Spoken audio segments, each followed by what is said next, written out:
This lesson describes the Electronic Flight Instrument System, or EFIS, and looks specifically at the Electronic Horizontal Situation Indicator, or EHSI. Most of the example displays that we show are Boeing systems. You will find that other manufacturers may present this information in slightly differing formats. The Electronic Flight Instrument System, or EFIS, presents attitude and navigation information on two electronic display units, the Attitude Director Indicator, or EADI, and the Horizontal Situation Indicator, or EHSI. The system interacts with the flight management system and utilizes color cathode ray tube or liquid crystal displays. It is comparatively advanced, not only in terms of construction, but also in terms of the attitude and navigational data which can be presented. However, as with all technology, new developments are being continuously evolved. A complete EFIS installation is made up of two individual systems, one for the captain and one for the first officer. In the diagrammatic layout here, we can see that each system contains an EADI, which is the preferred Boeing term. Airbus call it a primary flight display, or PFD. There is also an EHSI, as Boeing call it. Airbus call it a navigation display, or ND. However, you should be prepared to see EADI and PFD used interchangeably, and the same with EHSI and ND. Also, other manufacturers may use either term. Additionally, there is a control panel, a symbol generator, and a remote light sensor unit which responds to ambient light conditions on the flight deck to automatically adjust the brightness of the screen display. In addition, a third backup symbol generator is incorporated in case a system symbol generator should fail. In this lesson, we are going to look at only the Electronic Horizontal Situation Indicator, or EHSI, part of the EFIS system.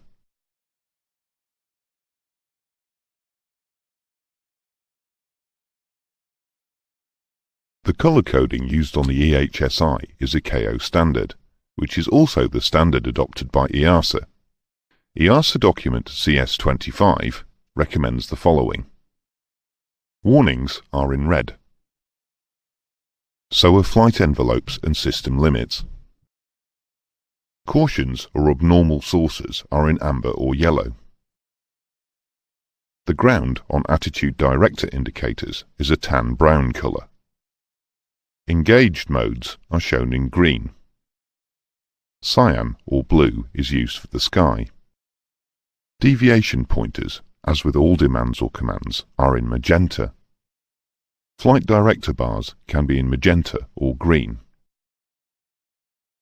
In addition, Boeing use Color Set 1, as it is called, which complements but does not conflict with the EHSI CS25 standard.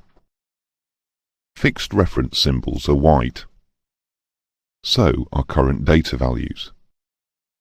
And armed modes. Selected data or values are green. Selected headings are magenta. And so is the active route or flight plan.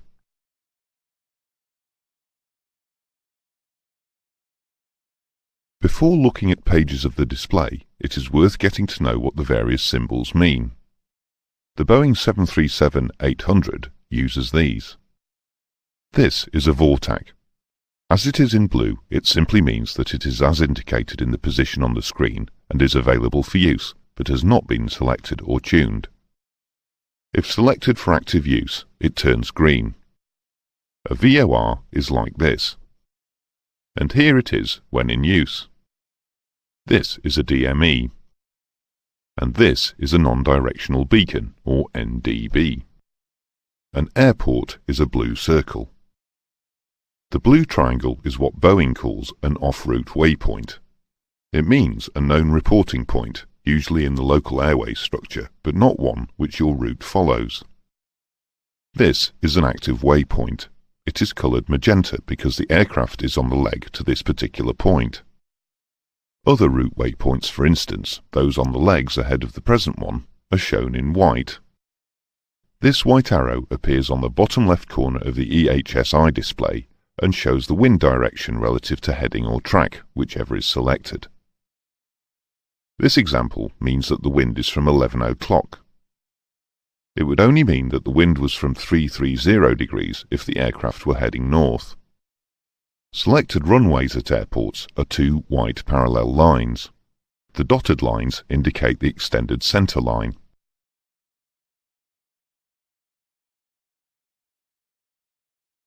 There are 7 EHSI display modes. These are 4 basic modes called VOR, ILS, Map, and Plan. And 3 of these have expansions or variants. There is an expanded VOR mode, expanded ILS, and a centre map display. We'll look at all of these in turn and see what information they give. The modes are selected using the controls on the EHSI selection of the EFIS control panel, which is highlighted here. The control knob in the centre of the EHSI control panel is the principal mode selector. Let's start by looking at the full VOR mode. So let's select VOR with the control knob. Firstly, we can see that in this mode a full compass rose is displayed on the EHSI screen. In addition, other flight information is displayed, and we will work our way around the display in a clockwise direction, looking at the information provided. Starting in the lower right-hand corner, the chosen VOR frequency is displayed, along with a VOR to from annunciator just above. Moving to the left now, the selected VOR source is displayed in the lower left-hand corner of the EHSI screen, which in this case is the NAV2 source. And just above this, we can see an instantaneous readout of the wind direction and strength. As you can see, the white arrow shows the wind coming from left of the nose, and our heading is 130 magnetic. This gives the text readout of 100 degrees magnetic. In the top left-hand corner, we can see the DME distance to the selected VOR.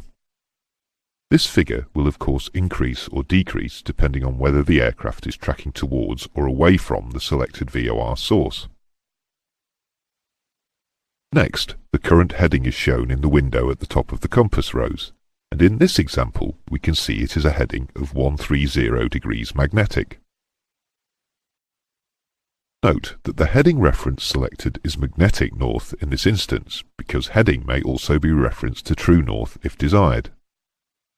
If we look now at the information overlaid on the compass rose,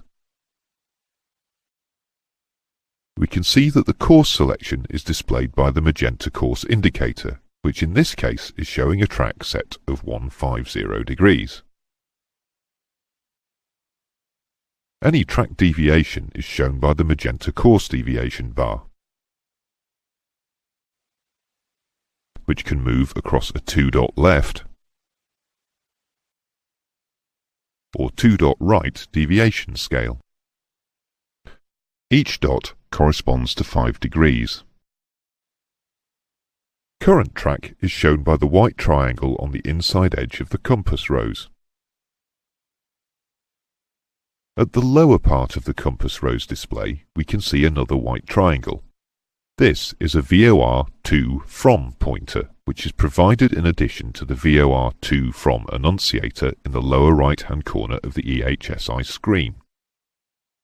We can see the pointer is confirming that the aircraft is tracking away from the VOR source. Finally, a magenta heading bug on the outside of the compass rose can be moved around the perimeter of the compass rose to indicate a selected heading.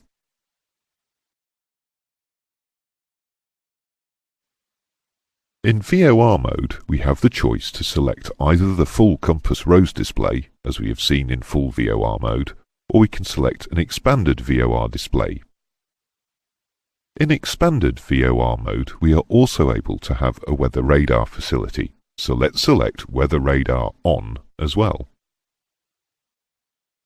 The expanded VOR display on the EHSI shows approximately 90 degrees of an enlarged segment of the compass rose. In this display, the aircraft is represented by the white triangle at the base of the EHSI screen. In the lower right-hand corner, we can see the VOR frequency selected, and also the VOR to from annunciator. Instantaneous wind speed and direction are shown in the lower left-hand corner of the EHSI screen, with the selected VOR source displayed below. The DME distance is displayed in the top left-hand corner. The current heading is shown in the window at the top of the compass rose segment, and the heading reference selected is magnetic north. The selected track is displayed by the magenta course indicator, which we can see is set to a track of 150 degrees. Any track deviation is shown by the magenta course deviation bar, which as we now know can move across a 2-dot left or 2-dot right deviation scale. The current track is shown by the white line extending from the tip of the aircraft symbol to the compass arc. The selected heading is shown by the magenta bug on the outer scale of the compass rose. In expanded modes, weather range arcs are superimposed on the EHSI screen. In our example, we can also see some adverse weather conditions out to the left of the aircraft. Weather radar uses the colours green, yellow and red to depict areas of poor weather. Green indicates the least severe turbulence and red the most. The most severe turbulence, however, may also be highlighted in magenta.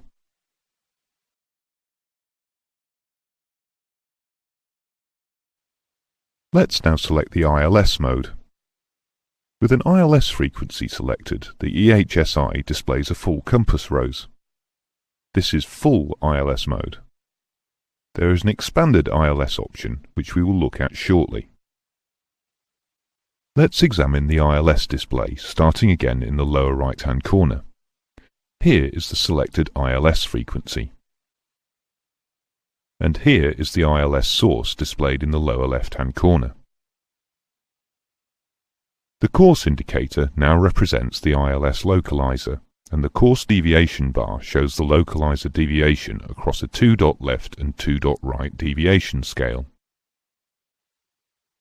DME, current heading, current track, selected heading and instantaneous wind speed and direction are all shown in the format which we should now be familiar with. In addition, of course, the ILS mode needs to display glide slope information, and this can be seen to the right of the EHSI screen in the form of a magenta glide slope pointer along with a 2-dot fly up, fly down deviation scale.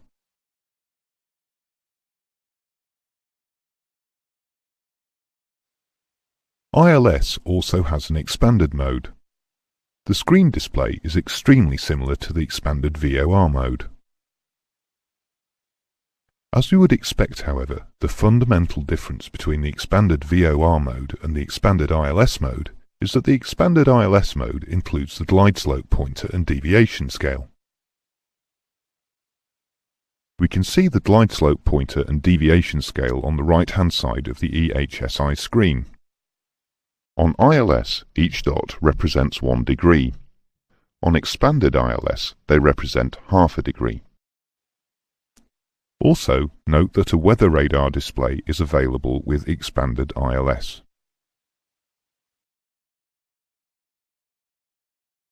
Let's now switch to map mode. Here we have a plan mapping display of our route. Traffic information from TCAS, the Traffic Alert and Collision Avoidance System, can also be displayed along with terrain information from the Enhanced Ground Proximity Warning System, EGPWS. Once again, the triangular symbol at the base of the display represents the aircraft, and flight information up to 90 degrees either side of track is displayed. Heading information is supplied by the appropriate inertial reference system.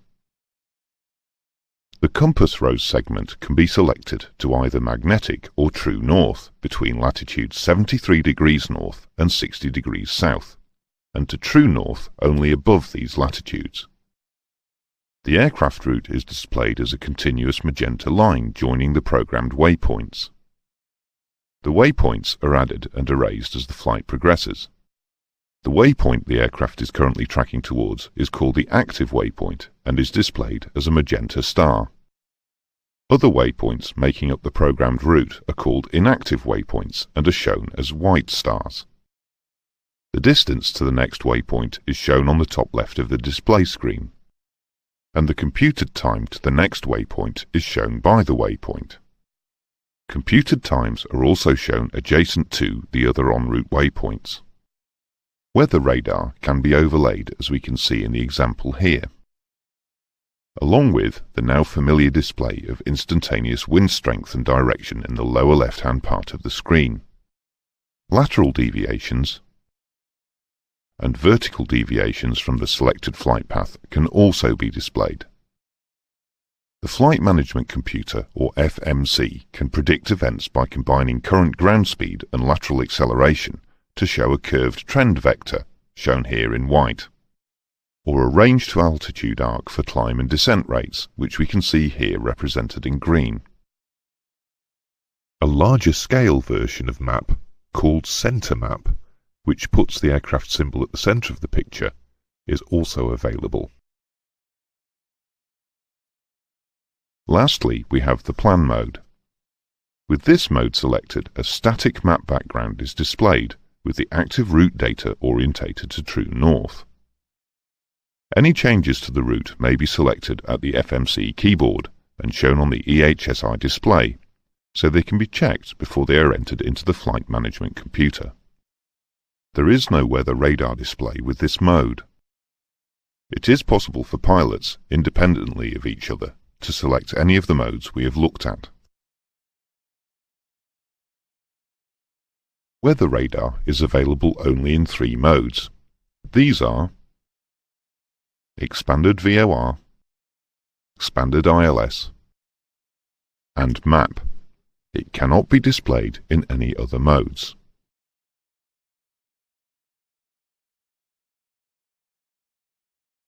Finally, let's look at failure enunciations. Should a signal from a data source fail, the failed data source will be highlighted or flagged in yellow. Here we can see failure enunciations of the heading, the localizer, the map display, and both VORs. Clearly, you would not normally expect to see all of these at once. This is a demonstration. In addition, faults may be displayed in message form on the EHSI display. Let's summarize this lesson. We started by looking at the components of an electronic flight instrument system. We said that, for redundancy, there was one more symbol generator than the number of displays. We then looked at the color coding. Firstly, there was the ICAO CS25 standard. But complementary to this, Boeing use color set 1. We then looked at the symbology. We said that there were 7 possible EHSI displays. The lateral deviation bars have different scalings depending on the mode selected. For VOR, it is 5 degrees per dot.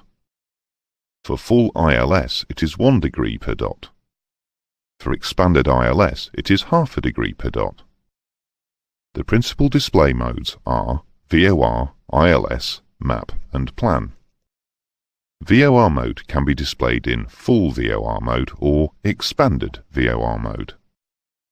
ILS mode can be displayed in full ILS mode or expanded ILS mode. The modes are selected using the controls on the EHSI section of the EFIS control panel. A weather radar display is not available in full VOR, full ILS and Plan modes. The information displays available in the principal and expanded modes should be noted. The compass rose may be referenced to magnetic or true north from the IRS between latitude 73 degrees north and 60 degrees south, and to true north above these latitudes. EHSI modes can be independently selected on the captain's and co-pilot's control panels. Failure of a data signal is highlighted or flagged in yellow or maybe in message format. The common symbols should be noted.